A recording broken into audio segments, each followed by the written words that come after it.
எந்த இடத்துல வரலாம், உலகத்தில் எந்த கண்ட்ரீஸில் வந்து அந்த பிரச்சனைகள் வரலாம் அப்படின்னு கண்டுபிடிக்கிறதுக்கு வந்து நீங்கள் வந்து அந்த இடங்களை வந்து தெரிஞ்சு வச்சுருக்கணும்.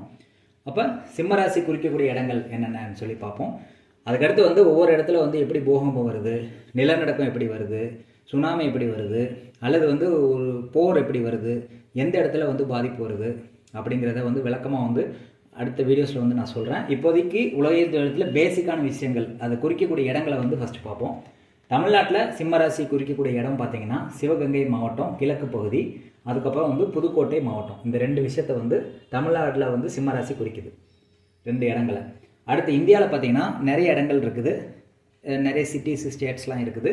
அது வரிசையாக பார்ப்போம். ஒன்று வந்து பாம்பே, மும்பை வந்து சிம்மராசியை குறிக்குது. அதுக்கடுத்து பார்த்தீங்க அப்படின்னா ஹிமாச்சல் பிரதேசம், தெலுங்கானா, கேரளா கடற்கரை பகுதி, யமுனை நதி பிரதேசம், உத்தரப்பிரதேசம் மலையடி